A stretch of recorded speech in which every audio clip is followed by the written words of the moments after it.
ఆంధ్రప్రదేశ్ మాజీ speaker YCP senior నేత తమ్మినేని సీతారాంకు కష్టాలు రెట్టింపయ్యే పరిస్థితి ఏర్పడింది.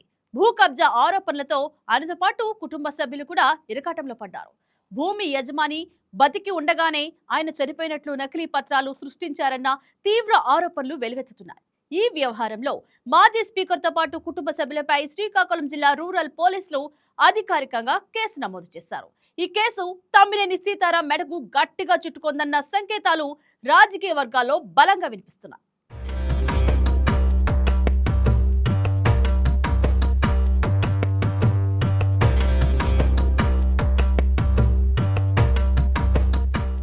వైసీపీలో ఫైర్ బ్రాండ్ నేతల్లో ఒకరిగా పేరున్న తమ్మినేని సీతారాం తన మాటల ధాటితో ప్రత్యర్థులను ఇరుకున పెట్టడంలో దిట్ట.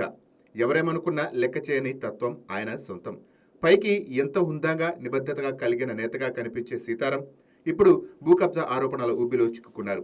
ఈ పరిణామం ఆయన రాజకీయ ప్రతిష్టకు గట్టి దెబ్బగా భావిస్తున్నారు. వైసీపీ అధికారంలో ఉన్న సమయంలోనే తమ్మినేని సీతారాం ఆయన కుటుంబ సభ్యులు దాదాపు 4 కోట్ల రూపాయల విలువైన భూమిని కబ్జా చేసినట్టు ఆరోపణలు వెల్లువెత్తుతున్నాయి. అసలు భూమి యజమాని జీవించి ఉండగానే ఆయన మరణించినట్టు నకిలీ పత్రాలు తయారు చేశారని, నకిలీ వారసులను చూపిస్తూ తప్పుడు పత్రాల ద్వారా తమ్మినేని కుమారుడి పేరిట రిజిస్ట్రేషన్ చేయించుకున్నారని పోలీసులు వెల్లడించారు. ఈ వ్యవహారం జిల్లా పరిధి దాటి రాష్ట్ర వ్యాప్తంగా తీవ్ర దుమారం రేపుతోంది.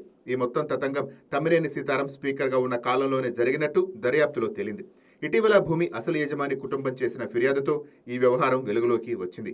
ఈ కేసులో తమ్మినేని సీతారాంను A6గా, ఆయన భార్య వాణిని A7గా, కుమారుడు వెంకట శ్రీరామ చిరంజీవి నాగ్ను A5గా చేర్చుతూ శ్రీకాకుళం రూరల్ పోలీసులు కేసు నమోదు చేశారు.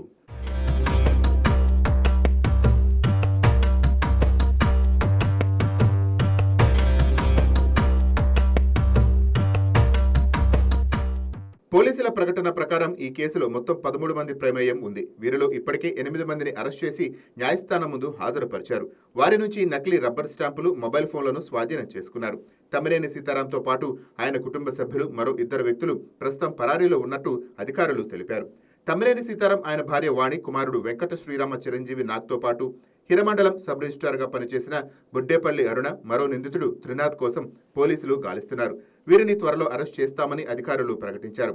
శ్రీకాకుళం రూరల్ పరిధిలోని చాపురం గ్రామ పంచాయతీ సర్వే నెంబర్ 35/13లో 900 గజాల స్థలాన్ని గోవిందరాజులు అనే వ్యక్తి నుంచి కట్టా కనకలింగేశ్వరరావు 2 దఫాలుగా కొనుగోలు చేశారు. అయితే కనకలింగేశ్వరరావు కుటుంబం ఉద్యోగ అవసరాల రీత్యా హైదరాబాద్లో స్థిరపడింది.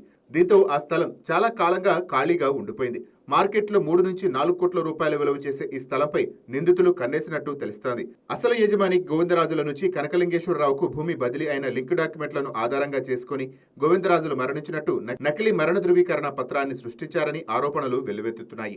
వాస్తవానికి గోవిందరాజులకు 2 కుమారులు, 1 కుమార్తె ఉన్నారు. అయితే ఒడిశాలోని జైపూర్ ప్రాంతానికి చెందిన రజనీని అనే మహిళను తెరపైకి తెచ్చి ఆమెను గోవిందరాజులకు ఏకైక వారసురాలిగా చూపించినట్టు దర్యాప్తులో వెల్లడైంది.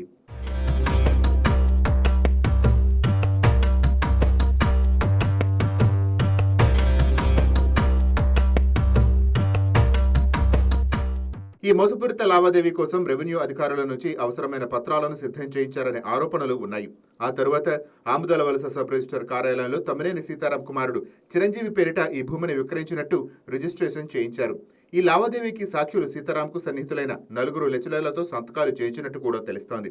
ఇంతవరకు ఈ తతంగం సాఫీగానే సాగింది. అయితే ఆ స్థలానికి ప్రహరీ నిర్మాణం చేపట్టేందుకు నిందితులు ప్రయత్నించిన సమయంలో అసలు విషయం బయటపడింది. అసలు యజమాని కనకలింగేశ్వరరావు కుమారుడు జయకిషోర్ ఈ విషయాన్ని గమనించి వెంటనే పోలీసులను ఆశ్రయించారు. తన దగ్గర ఉన్న అసలు పత్రాలను పోలీసులకు అందించడంతో అధికారులు లోతైన విచారణ చేపట్టారు. ఈ దర్యాప్తులోనే మొత్తం భూ కబ్జా వ్యవహారం వెలుగులోకి వచ్చింది. ఎంతో నిజాయితీపరుడైన నేతగా పేరున్న తమ్మినేని సీతారాం ఇలాంటి తీవ్రమైన భూ కబ్జా ఆరోపణలో చిక్కుకోవడం ఆయన నియోజకవర్గ ప్రజలకు మింగుడు పడదనే అంశంగా మారింది.